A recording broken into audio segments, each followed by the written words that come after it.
Well, good morning and welcome to Unfiltered Vision News, bringing you the news unfiltered Monday through Friday at 7 a.m. And I do apologize for being a little bit behind schedule, but thank you guys so much for joining me this morning. And let's honor God with our bodies. Let's get that showing. Yes, God, help us to guard, please guard our mind and our thoughts. God, help me to fix my thoughts on what is true and honorable and right and pure and lovely and admirable, so I would think about things that are excellent and worthy of praise. God, please protect my ears and help us listen to your voice, God. God, help me to be quick to listen, slow to speak, and slow to become angry. God, please protect my eyes and help me um, to protect my eyes from sin's damage. God, I make a covenant with my eyes not to look lustfully. God, please speak life over my mouth. God, set a guard over my mouth. Lord, keep watch over the doors of my lips. God, please help our hands to serve generously. God, help me to do good to everyone, and especially to those who belong to our family in the faith. God, please protect my reproductive organs and help us to honor you, God, with purity. God, help me to honor you with my body. And God, please protect my feet as we walk along your path. God, let your word be a lamp for my feet and a light on my path. And thanks again for joining this morning. And I do apologize for the lateness. I overslept. I'm human. And I have a live show and I woke up and I was like, oh no. So I was like, let me get on the air as soon as I can. So we will um, have our wonderful 30-minute Tell It All Tuesday, and that'll be it. So when the 30 minutes ends, that's what we're doing. And hi from India. Hello. Thank you so much for joining us this morning. And let's start the day off with our topics, our trending topics on X. So RFK announces a federal push against Lyme and tick diseases with Dennis Quaid. That's actually pretty good. I actually knew of an individual.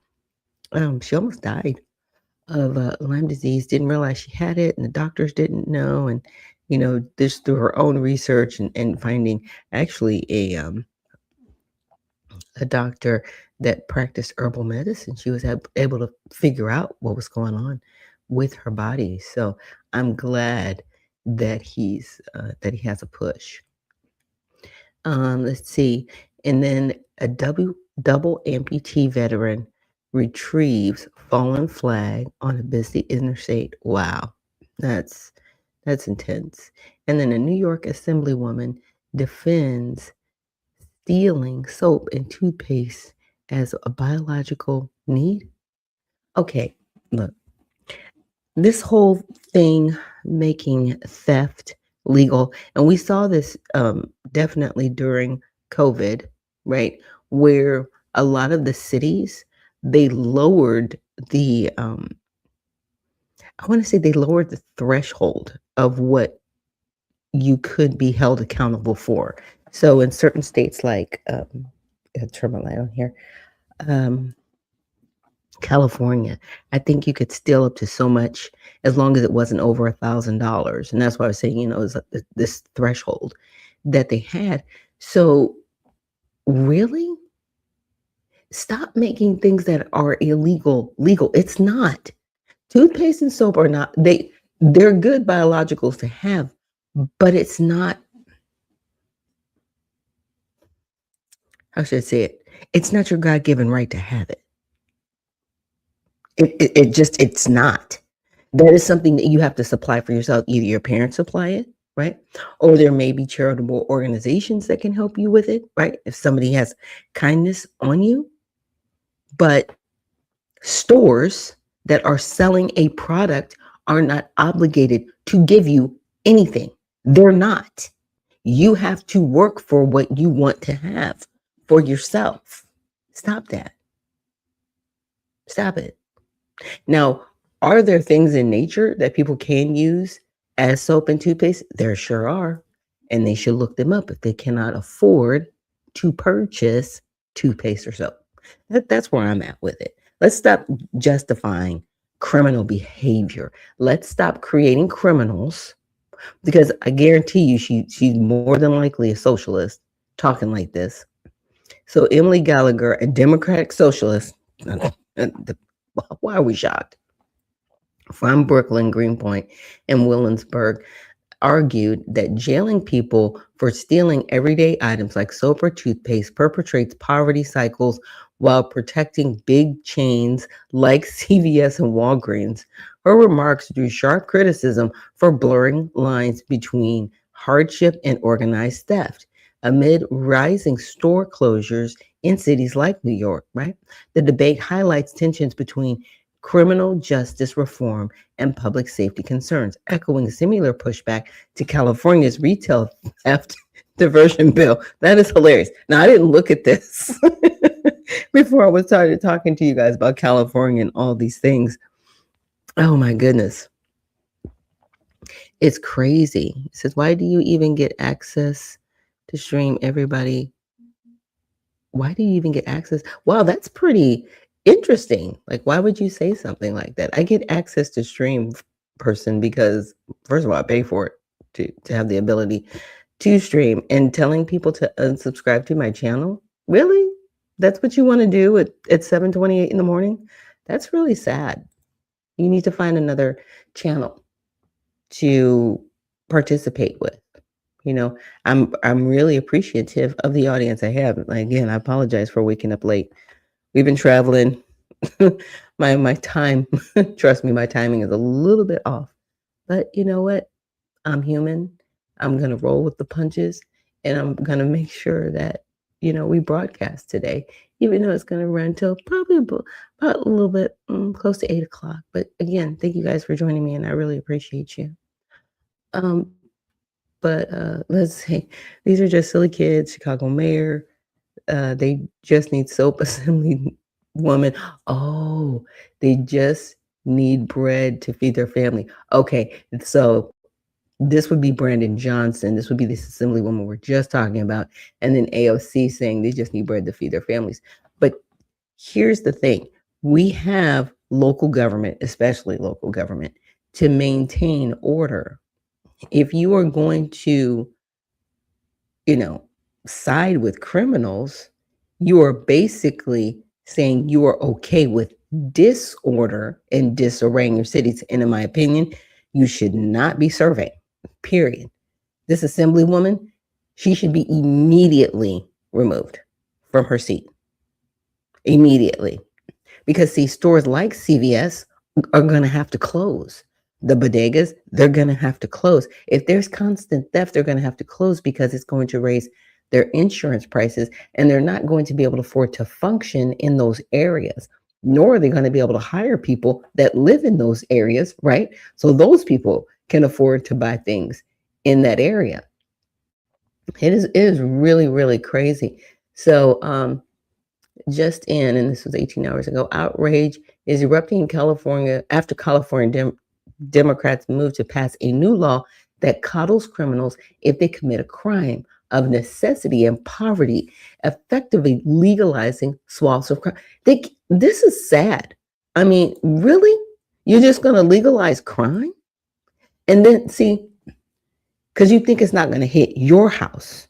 So what happens when the thieves are at your house and they just want to steal your car? Insurance will pay for it if it's stolen. So why are you upset?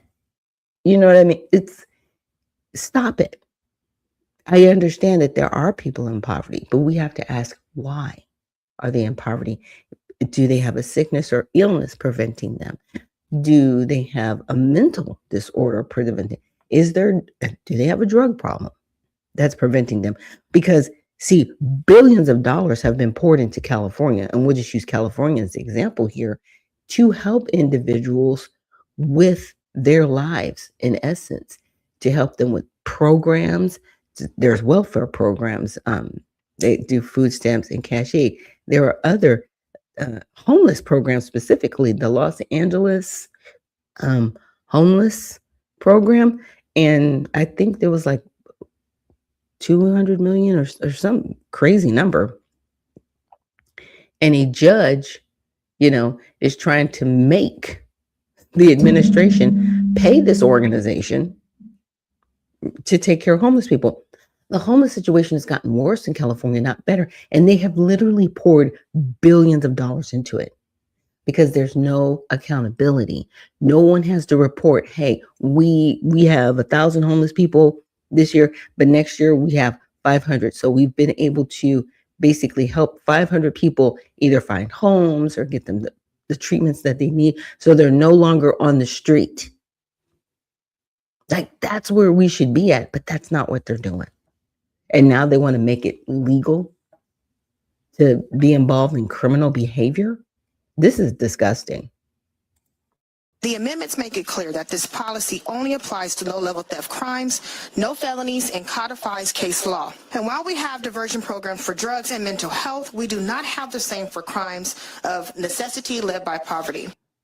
I mean, what's a crime of necessity? Well, socialism is theft, so no wonder they support it. These are people who can't produce, so they steal instead. Starting with Karl Marx, who started it all. I'll tell you a story about him. He grew up to a father that was a lawyer. He went to an elite university, but he still couldn't cut it. He still squandered it. He was in debt. He couldn't hold a career as well. So instead, he lived off of this guy, Frederick Engels, who also came from a very wealthy family. The amendments make it clear that this policy only applies to... Again, socialism and communism are for the rich. Like, broke people can't afford to be up under it. Normal people can't even afford to be up under it. You know, it's got to stop. But to codify, well, crimes of necessity, what does that even mean?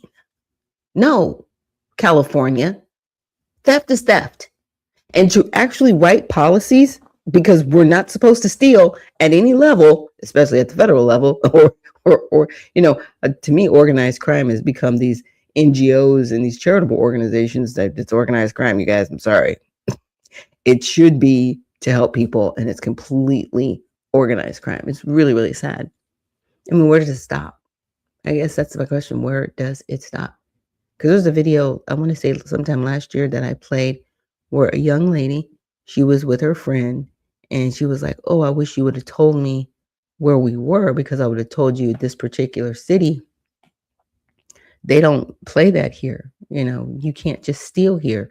If we were in a different place, we could. And I was like, wow, this young woman knows where she can steal and get away with it. But that's what you're training people to do. That's none of that's good. None of it. Now, I wanted to skip over to here just to check this out from RFK. He just dropped the quiet part out loud. The CDC threw out the only study that actually tested vaccines for autism. Now, this is from RFK. The DPT shot, that study found the link. They buried it.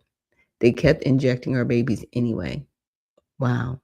It's sad. And I have no doubt that that's probably what happened. But people said to me during that hearing, oh, well, this link between autism and vaccines has been disproven. None of the vaccines that are given during the first 6 months of life have ever been tested for. The only one was the DTP vaccine, and that one study that was done, according to the Institute of Medicine, the National Academy of Sciences, found that there was a link. They threw out that study because it was based upon CDC's surveillance system, theirs, and they said that system is no good.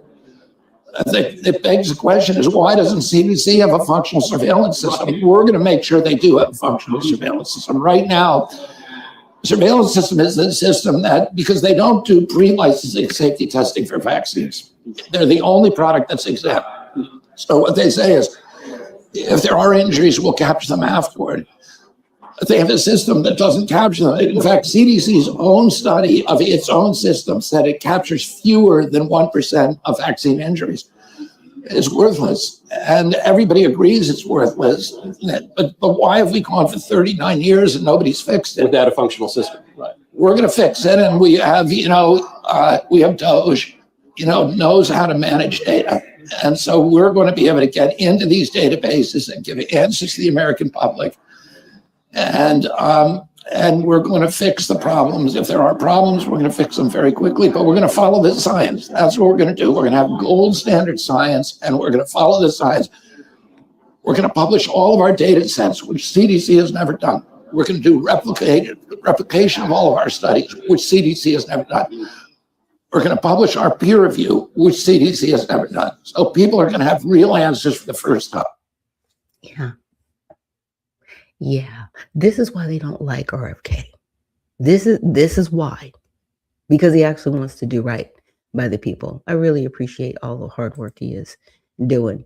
And just to look quickly at all sides. So a group published bogus polls on Los Angeles and Wisconsin races as part of a social experiment.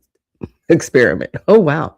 So Media Strategies, a polling company, Los Angeles Mayor Karen Bass publicly referred during her re-election campaign, has shut down and said that all of its polls were counterfeit.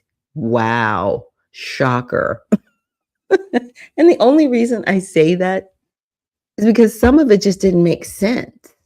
It really, really didn't. But people believe polling. And they'll kind of go like, oh, yeah, this is better than this seems. And this is better than. So people go, okay, I should go along with that. Now they're shut down. Is there going to be any investigation behind it? And will it matter is the question. Texas GOP focus on Islamophobia or protecting against Sharia law. Look, you cannot have a law that supersedes the Constitution, even if you're claiming, quote unquote, it's your religion. No, it doesn't work that way. It runs contrary to our Constitution, and it's a law. You have your own courts. Christians don't have their own court, and the Christians don't run contrary to the Constitution. We actually just go by the law. People that practice Buddhism, they respect the law. I'm trying to think. Any other religions out there, they respect the law. They live within the law.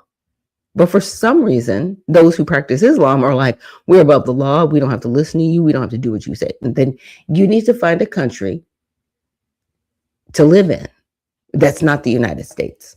That's my opinion on people who practice Islam in that respect. Because there are people that practice Islam who aren't like that. The Nation of Islam isn't like that. They actually protect the laws. You know, they may not have, the greatest outlook on how the laws have been carried out in this country, but they're not out breaking the laws. They're actually, telling young men, hey, make sure that you are a strong man in your household and that you're protecting your community and that you're standing up for your community. That's what they're doing. And they're practicing Islam,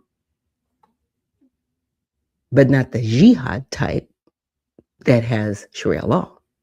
There's a difference. Okay. And then this other article, why did Trump scale back military exercises with South Korea?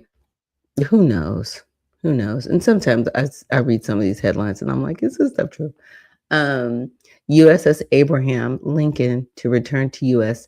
after reports of mental crisis, poor conditions in the Middle East. Yeah, I was seeing something, and yeah, they're having a hard time out at sea, which is interesting because that's part of their job as the Navy. And it says, what do Trump's vaccine charges mean for back to school season? Changes mean for back to school season? It means that schools are no longer going to be able to demand people be vaccinated. That's really what it comes down to. These individuals who try to lord it over other people and tell them, you have to do this and you have to do what we say all the time. No, they don't.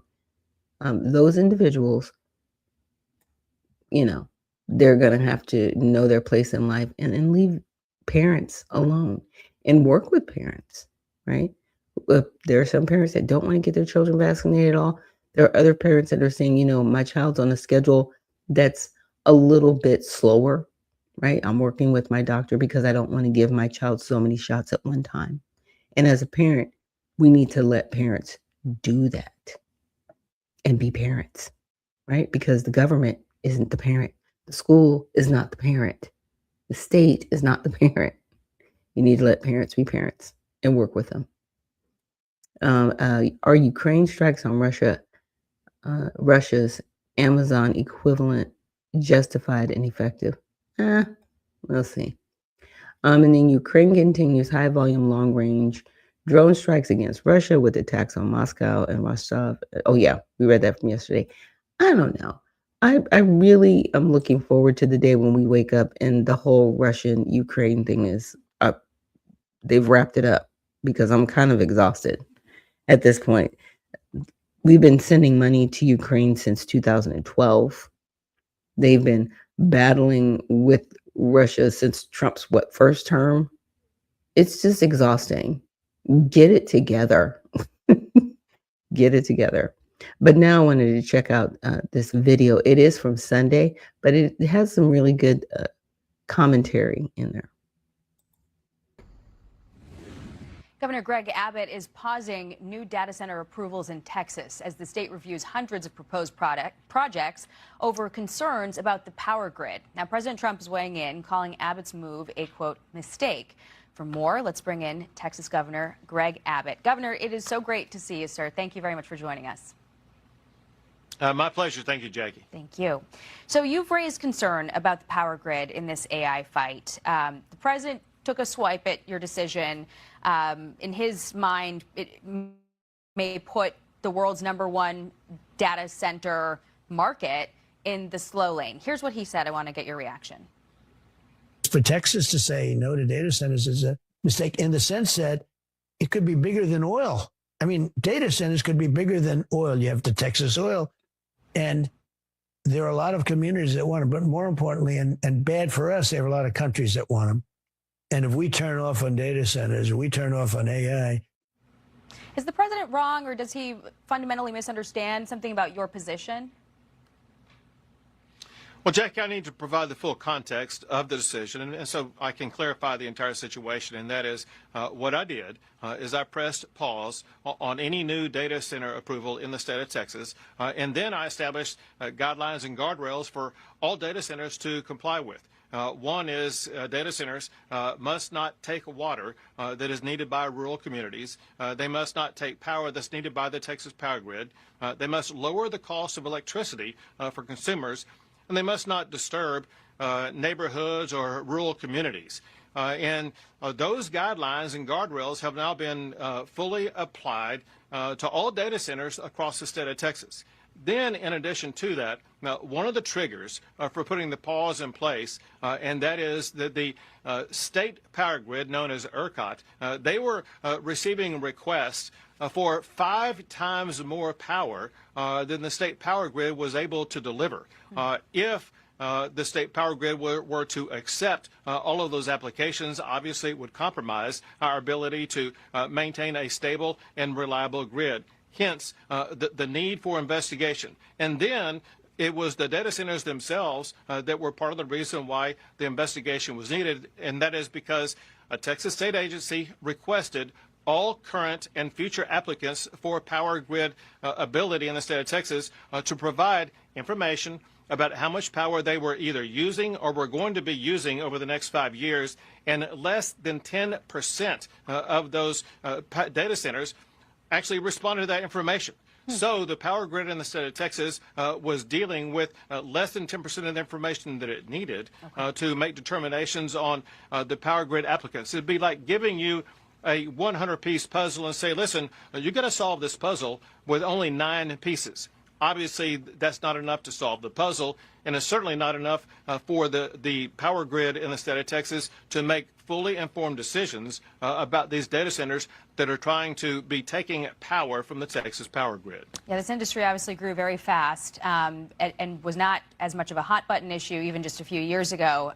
So always an open question about how quickly you can put safeguards in place, especially when you're dealing with something like AI. I want to get to something else, though. This surrogacy story that's gripped a lot of headlines. There was a surrogate, McKenna West. She came to Texas after she said she was pressured to terminate her pregnancy. There's her baby diagnosed with a severe heart defect. The biological parents, she says, pressured her to terminate the pregnancy. The Attorney General, Ken Paxton, stepped in. The Texas courts made sure that she got life-saving treatment. And now Paxton is making it part of his Senate campaign against James Tellerico. Listen to this. But our goal was just to save the baby, make sure that the baby had the opportunity to get life-sustaining treatment, which everybody deserves. no matter what your age is, and that's what we fought for, and that's what we got. I think he's afraid to comment because if he says the right thing, it would offend a lot of his liberal Democrats. If he says the wrong thing, then which is opposing what we did, was to make sure this baby could live, then most of Texas is not going to like his answer. Putting the politics of this question aside, there is the broader concern that this sheds light on about who should have the ultimate authority in a decision like this. And I want to get your answer. Do you think it should be the woman carrying the baby, the biological parents who executed a contract, or the state? I mean, how do you make a decision like that in the future? Well, listen, part of it is determined by the state in which the person, the woman carrying the baby, is in at the time that she is pregnant, at the time that she would give birth. Texas is the most pro-life state in the United States of America. We understand the concept that for a child to have a chance in life, that child must first have a chance at life. And so we protect the life of the baby while the mother is carrying it, and at the time of birth, and in the early days of its life, to make sure it's going to be able to receive all medical treatment that is necessary. And that is exactly what's happened to baby Gabriel here in the state of Texas. Okay. Also want to get your take on this other news. You stopped down the installation of some planned Islamic foot washing stations at Dallas-Fort Worth Airport. You wrote to Transportation Secretary Sean Duffy, these facilities appear designed to single out one subset of the population for special treatment based on religion. I'm unaware of either airport installing standalone facilities to meet the particular needs of the many other religious groups represented across Texas. That is illegal. Both airports are government-owned facilities. Both the federal and state constitutions prohibit the government from facilitating this kind of discrimination. You're referencing George Bush International Airport as the other airport under discussion here, and that airport, IAH, already has one of these foot washing stations. So I want to ask you, are you advocating that existing foot washing station get pulled out? So both for any proposed or any existing facilities like that are simply unconstitutional and illegal. Let me explain what I did here as well as what I've done before, and that is any Muslim-only location like this or any Muslim-only event in the state of Texas, we've shut down. You cannot have a Muslim-only washing station in an airport. You can, before that, shut down a Muslim-only event in Grand Prairie, a Muslim-only event at school districts in various regions across the state of Texas, because that is very simply illegal. One factor weighing in here with the airport, and that is there are two different parts of an airport, one of which is governed by our local cities, the other which is governed by the federal government here by Secretary Duffy. If it is before you get to the TSA check-in, that's governed by the city, and the state of Texas is going to crack down and eliminate funding for that city if they don't comply with the standard that I've articulated. Once a passenger gets inside the TSA checkpoint, that is then governed by the federal government and is subject to Secretary Duffy to make sure that they too crack down on and eliminate these washing centers because they are in violation of the United States Constitution. Okay. You've argued also that government neutrality toward religion shouldn't mean eliminating religious expression. That was an argument that you made during the Ten Commandments in Classrooms debate. Is there an argument here that applies to that? And I ask because there's a conservative activist, Ryan Fournier, who wrote in the New York Post, or was quoted rather, this isn't about pushing an ideology, it's basic airport management. People washing their feet in standard bathroom sinks creates soaked, slippery floors and breaks the counters. Low-level voodoo basins keep the restrooms dry and safe for everyone. The comparison being made is that, the Ten Commandments, you said, were not only religious but historical. It wasn't a religious-only argument. Is there a similar argument that these critics are raising now that's valid, or would you say that it's not? So you're talking apples and oranges. I'll walk through it very quickly. If there are special facilities allowed for those who are Muslims, there must also be special facilities allowed for Christians, for Jews, and literally dozens, if not hundreds, of other religious faiths of people who are coming through our airports, and that simply is unfeasible. Second, let's go back. To be clear, I personally argued the Ten Commandments case of a monument on the Texas Capitol grounds to the United States Supreme Court and won by making clear that the Ten Commandments were part of the legal system and traditions of the state of Texas from our beginning to who we are today. And we are just teaching components of what made Texas history what it is by the Ten Commandments, such as thou shalt not kill and other principles like that, whereas these other religious faiths, they don't have the same application over the course of the history of the state of Texas, and hence do not need to be recognized either in our schools or on the Texas Capitol ground like other religions. Okay, we will continue to follow it. Governor Greg Abbott, thank you very much for talking with us on the Sunday briefing, sir. Great to see you. Thank you. Be sure to. Yeah.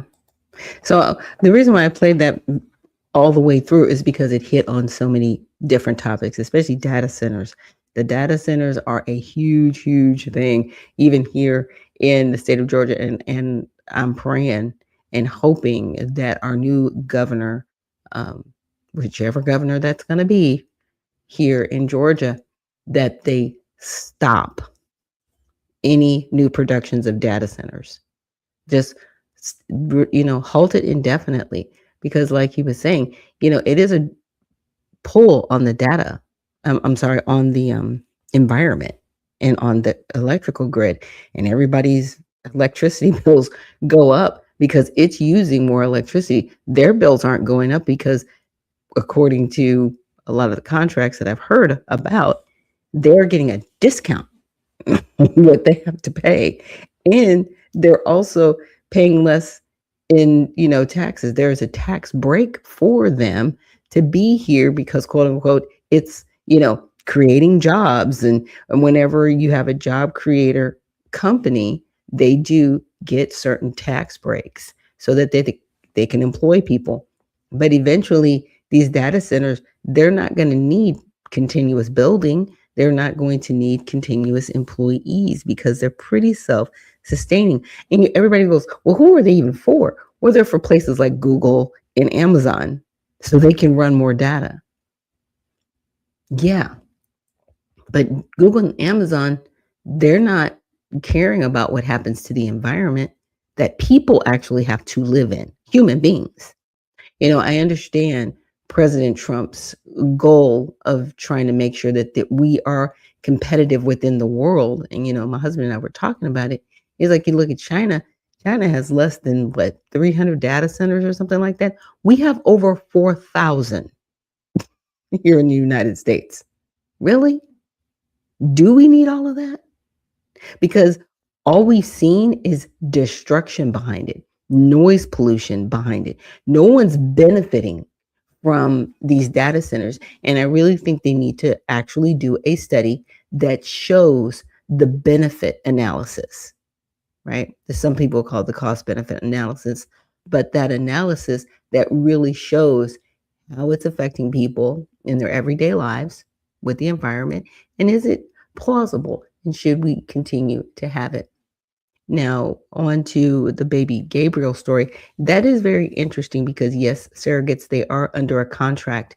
I don't know if in the contract it has, under certain circumstances, who has the final say with the baby, right? And the mother. But contracts probably should be written that way. In my opinion, this is like a force majeure. It's an act of God. It's something that no one foresaw coming. And then it comes back down to, the surrogate, her life wasn't in danger, but the baby was.